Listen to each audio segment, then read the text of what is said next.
श्री परमहंस आश्रम धारकुंडी सतना द्वारा संचालित हमारे YouTube चैनल मानस बोध सत्संग को सब्सक्राइब करके सनातन संस्कृति के प्रचार में भागीदार बने।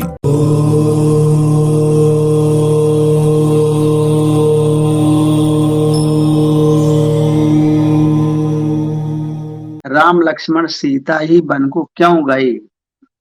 क्योंकि साधक की साधना में तीन ही तत्व इम्पोर्टेंट है। राम ज्ञान है, ज्ञान का मतलब अलौकिक समझ, जो पर ब्रह्म परमात्मा के हम सब लोग अंश हैं, अज्ञान से ढके हुए हैं, लेकिन है तो वही चीज। परमात्मा में अज्ञान नहीं होता है, ना आत्मा में ही अज्ञान होता है। नहीं तो आत्मा परमात्मा में कोई भेद नहीं है, आत्मा परमात्मा ही है। लेकिन भेद मालूम कैसे पड़ता है? मालूम पड़ता अज्ञान से। इसलिए राम को राम ब्रह्म ही है, चाहे चाहे अयोध्या में रहते, चाहे रावण को मारते, चाहे ना मारते, जैसे हर प्राणी भगवान ही है। हम कह दें किसी को कि तुम भगवान हो तो स्वीकार नहीं करेगी नहीं स्वीकार करेगी। लेकिन अगर सही ढंग से कहा जाए तो हर प्राणी भगवान है। लेकिन अब बात ये पड़ती है कि उसको मानेगा नहीं वो, क्योंकि अज्ञान का पर्दा पड़ा हुआ है। तो कहे भाई मैं कैसे भगवान हो सकता? आप ही कैसी बात करते हैं? अरे भगवान तो बहुत बड़ा व्यापक तत्व है, शुद्ध बुद्ध चेतन अजन्मा अविनाशी अरूप अलख अजय है। ऐसा बोलेगा वो कि वो मैं भगवान नहीं हो सकता। क्यों? अब वही दिव्य दृष्टि आ जाए, दिव्य दृष्टि कृष्ण भगवान दे दे अगर उसको कि तुमको मैं दिव्य दृष्टि देता हूँ अर्जुन, तब तुम मेरे रूप को देख पाओगे। तो दिव्य दृष्टि का मतलब अलौकिक ज्ञान हो जाए उसको कि सब में परमात्मा ऐसा दिखने लगे उसको, तो वही दिव्य दृष्टि।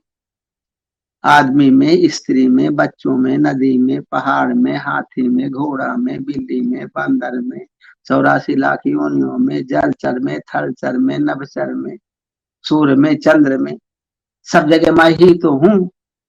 इस बात को ही तो हमको समझना है कि हम भगवान क्यों नहीं हैं, हमारे अंदर क्या कमी है कि हम भगवान नहीं हैं। लेकिन जो संत लोग हैं वो क्या बोलते हैं कि राम सिया मैं सब जग जानी, करऊ प्रणाम जोर जुग पाए। वो कहते हैं कि राम सिया मैं है, सब भगवान ही है। देखिए वो कहे, गोस्वामी जी कह रहे हैं कि राम सिया मैं सब जग जानी, सब राम सिया मैं पूरा जगत है। लेकिन वो कहते हैं, संत कहते हैं तुम भगवान हो, लेकिन हम कहते हैं हम नहीं। तो कहाँ कमी आती है? हमारे अंदर ना। क्यों कमी आती है? क्योंकि हम अपने को अभी तक भगवान सिद्ध नहीं कर सके हैं। हम उन कमजोरियों को नहीं दूर कर सके हैं जिनके कारण हम भगवान हो सकते हैं। हमारे अंदर अज्ञान का पर्दा पड़ा हुआ है जो अभी तक उठ नहीं पाया है। इसी को कबीर दास जी कहते हैं कि घूंघट के पट खोल रे तो ही पिया मिलेंगे। घूंघट का पर्दा उठा लीजिए तो परमात्मा दिख जाएगा। अब घूंघट का पर्दा क्या है? अज्ञान का पर्दा है, घूंघट का पर्दा। इसको उठा लीजिए तो सब कोई भगवान ही है, सब परमात्मा है। पिया मिलेंगे मतलब परमात्मा मिल जाएंगे, तुम अपने शुद्ध स्वरूप को समझ जाओगे। तो अज्ञान के पर्दे को हटाना है।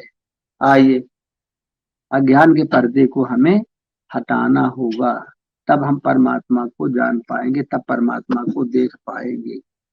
ये हमको समझना है।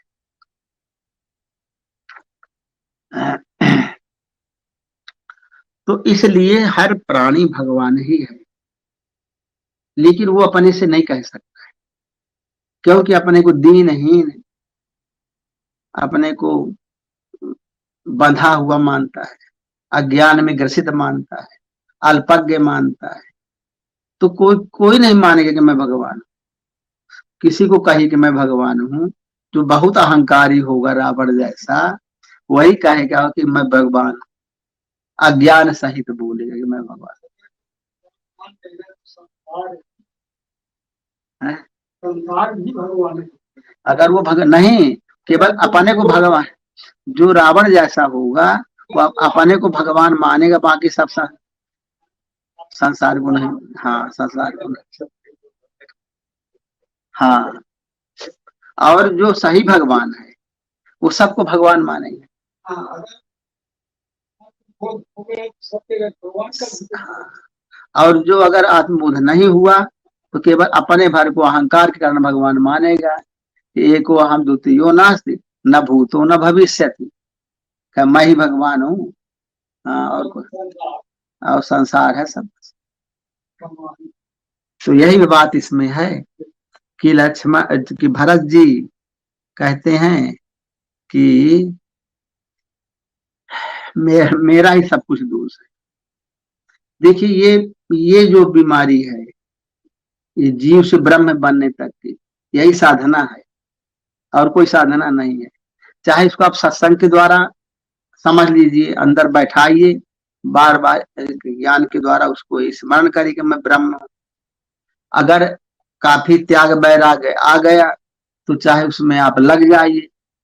पहले जो होता था साधना का तरीका सतयुग त्रेता में, तो ये सब पुस्तकें वगैरह इतनी नहीं थी, साधन नहीं थे।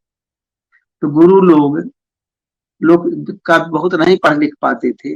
कोई शिष्य के अंदर इच्छा हुई, गुरु की शरण में गया, तो गुरु लोग मंत्र दे देते थे कि मैं तुमको मंत्र दे रहा हूँ, इसको श्रुति और स्मृति, और कह देते थे कि तुम इस मंत्र का जप करो और तुम ही ब्रह्म हो जाओगे।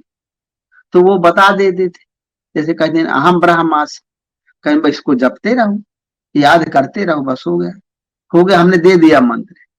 अब तुमको कुछ पढ़ने की आवश्यकता नहीं। अब वो दुनिया भर किताबें नहीं पढ़ेगा, वो मंत्र मिल गया वही पढ़ता रहेगा। अब पढ़ते पढ़ते ब्रह्म हो जाते थे, क्योंकि एक ही चीज को याद करना है। उनके चित्त में विक्षेप होता ही नहीं था कि ये पढ़े फिर वो पुस्तक पढ़ लें, तो महात्मा ने ये कह दिया, तो इस महात्मा ने ये कह दिया, वो सब उतना नहीं, साठ में सब रहता था।